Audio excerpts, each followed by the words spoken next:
కానీ మీరు చెప్తున్నారు సున్నం చెరువు దగ్గర హైడ్రాప్ చేసిన పని కానీ లేదా దుర్గం చెరువు దగ్గర చేసిన పని కానీ ఎవరైతే పేదవాళ్ళు ఉన్నారో వాళ్ళ ఏమో కూల్చేశారు, మిగతా వాళ్ళకేమో పెద్దవాళ్ళకేమో నోటీసులు ఇచ్చారు. ఇదే ప్రశ్నిస్తున్నారు సోషల్ మీడియాలో పేదలు కూడా. అది వినుంటారు మీరు కూడా.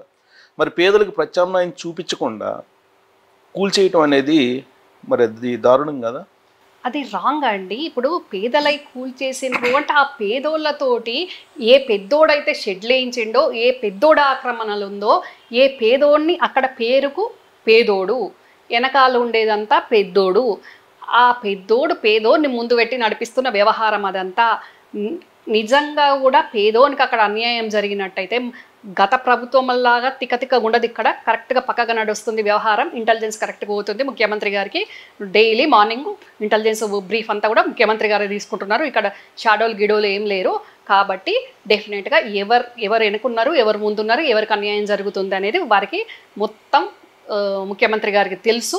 వారికి పునరావాసం కల్పిస్తా అని కూడా డెఫినెట్గా చెప్తున్నారు. డెఫినెట్గా కల్పిస్తారు కూడా. ఈ మొత్తం ఎపిసోడ్లో 3 పేర్లు వినిపిస్తున్నాయి మేడం ఈ మధ్యకాలంలో. ఒకటి కొండలరెడ్డికి ఏదో నోటీస్ ఇచ్చారు, ఆయన ఉంటున్నటువంటి ఇల్లు కూడా బఫర్ జోన్లో ఉంది అనేది. 2 ఫాతిమా కాలేజీ. 3 ఆల్రెడీ బీఆర్ఎస్ పార్టీకి సంబంధించినటువంటి కేటీఆర్ ఆయనది ఫామ్ హౌస్. రావు గారు కొండలరెడ్డి కాదు, తిరుపతి రెడ్డి గారు. తిరుపతి రెడ్డి గారా? సారీ, బేబీ తిరుపతి రెడ్డి వాళ్ళ బ్రదర్ తిరుపతి రెడ్డి గారు. ఈ 3 పేర్లు బాగా వినిపిస్తున్నాయి. వాళ్ళ వైపు వెళ్లకుండా ఏం చేస్తున్నారు హైడ్రా అనేది క్వశ్చన్. ఎందుకు వెళ్ళట్లేదండి? ఇప్పుడు తిరుపతి రెడ్డి గారు, రేవంత్ రెడ్డి గారు సోదరుడు తిరుపతి రెడ్డి గారు ఎప్పుడైతే ఈ ఇష్యూ బయటకు వచ్చిందో అప్పుడు ఆయన చెప్పారు, నేను వేరే దగ్గర కొనుక్కున్నా, నేను ఆక్రమించి కట్టుకున్నది కాదు, ఇది డెఫినెట్గా బఫర్ జోన్లు ఉన్నా ఎఫ్టీఎల్ ఉన్నా డెఫినెట్గా తగిన చర్యలు తీసుకోండి, నేను వెళ్ళిపోతా బయటికి, నాకున్న సామాన్తో నేను బయటికి వెళ్ళిపోతా అని వెరీ క్లియర్గా చెప్తున్నారు. మరి గత ప్రభుత్వంలో అడ్డదిడ్డంగా ఒక్క కాంపౌండ్ సరిపోదు అన్నట్టు 3-4 కాంపౌండ్లు 3-4 రూట్లు పెట్టుకున్న వాళ్ళు, మరి వాళ్ళు వచ్చి మేము కబ్జాలు పెట్టుకున్నాం, మేము ఇది చేసుకున్నాము అని చెప్పండి. చెప్పేడానికి మొహం లేకుంటే రాత్రికి రాత్రి కూల్చుకోండి. గత ప్రభుత్వంలో ఉన్నోళ్ళు, బినామీ పేరు మీద ఉన్నోళ్ళు, మంత్రులు వాళ్ళకు వాళ్ళు కూల్చేసుకున్నారు కదా, అట్లా కూల్చేసుకోండి. డెఫినెట్గా సర్వే రిపోర్ట్లు ఏమొస్తే అక్కడ ఎవరున్నా కానీ డెఫినెట్గా హైడ్రా వెనకపోయేది లేదు. డెఫినెట్గా చర్యలు తీసుకుంటారు. ముఖ్యమంత్రి సోదరుడు ఏమి వెనకపోలేదు.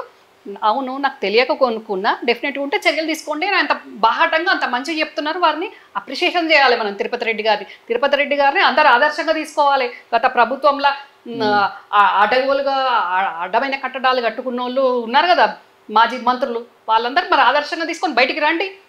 ఎందుకని సర్వే చేసి వదిలిపెట్టేశారు కేటీఆర్ గారు ఫామ్ హౌస్ని?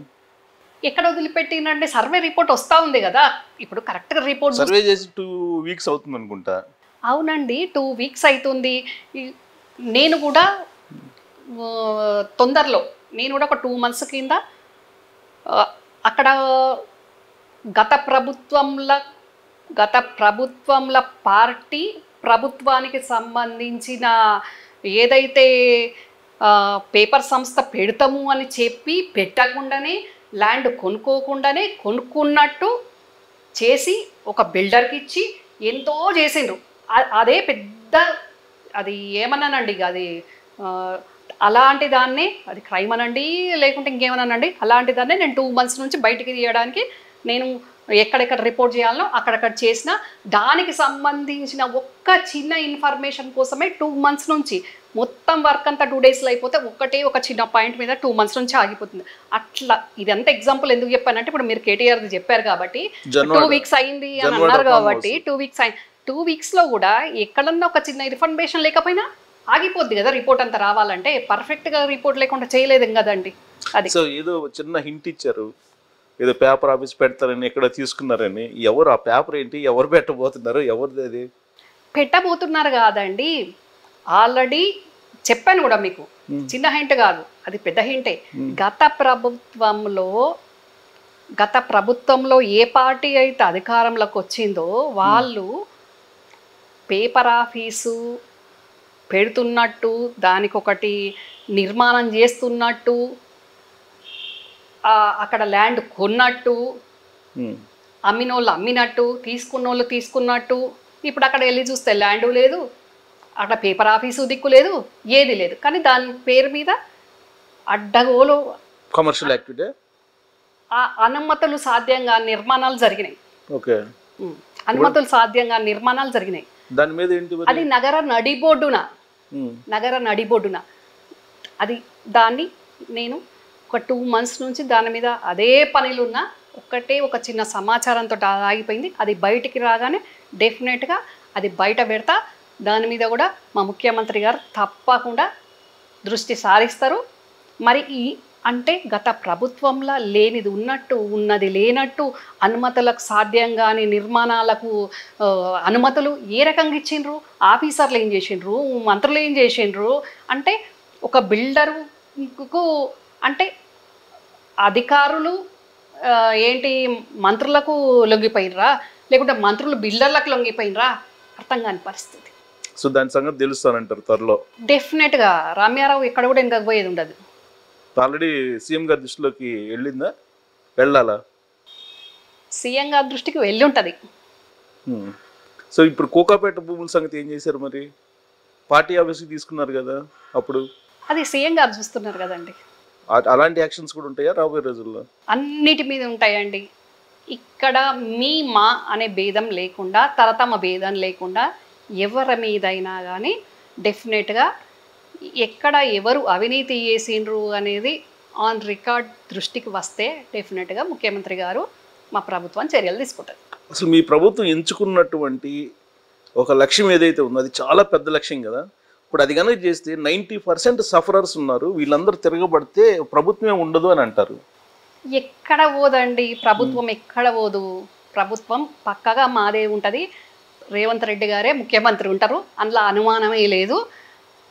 ఇంకా అవతలి వాళ్లకు రాజకీయ భవిష్యత్తు లేక, చెప్పుకోవడానికి దిక్కు లేక, వాళ్ళ పబ్బం గడుపుకోవడానికి ఇట్లాంటి లీకులు ఇవ్వడం, ఇట్లాంటి అసందర్భ ప్రేలాపన చేయడం తప్ప వేరే ఏం లేదు. చాలా బాగా నడుస్తుంది. ప్రజలందరూ కూడా కాంగ్రెస్ పార్టీకే ఉన్నారు. రేవంత్ రెడ్డి గారి నాయకత్వాన్ని, మా ముఖ్యమంత్రి గారి పాలనను అందరు హర్షిస్తున్నారు, సమర్థిస్తున్నారు. అంతా బాగానే జరుగుతున్నది. నిన్నటికి నిన్న కూడా ముఖ్యమంత్రి గారు ఇప్పుడు ఈ నిన్న మొన్నటి వరకు జరిగిన రచల ఎవరైతే పిచ్చి పిచ్చిగా మాట్లాడినరో అట్లా పిచ్చి మాట్లాడి పిచ్చిగా ప్రవర్తించిన నాయకులకు కూడా మరి మాటలు చెప్పొద్దు కానీ వాళ్ళకి తాకేటట్టుగా కూడా ముఖ్యమంత్రి గారు మా ప్రభుత్వంలో మా పాలన ఎట్లుంటుంది, మేము ఏ వర్గానికైనా ఎట్లా న్యాయం చేస్తామనే విధంగా కూడా ముఖ్యమంత్రి గారు ఒక బడుగు బలహీన వర్గాల పోరాట యోధురాలకు సంబంధించిన ముని మనమరాలు కూడా మహిళా కమిషన్ సభ్యురాలుగా అవకాశం ఇస్తున్నా అనేది కూడా చెప్పిను. అందరూ హర్షించరు. అట్లా ప్రతి సందర్భంలో ముఖ్యమంత్రి గారు ఎక్కడ అవకాశం వచ్చినా కూడా అన్ని వర్గాల వారికి, అన్ని కులాల వారికి, కుల మత విభేదాలు లేకుండా అందరినీ కూడా ఆయన అవకాశం ఇస్తున్నారు, అందరినీ ప్రోత్సహిస్తారు.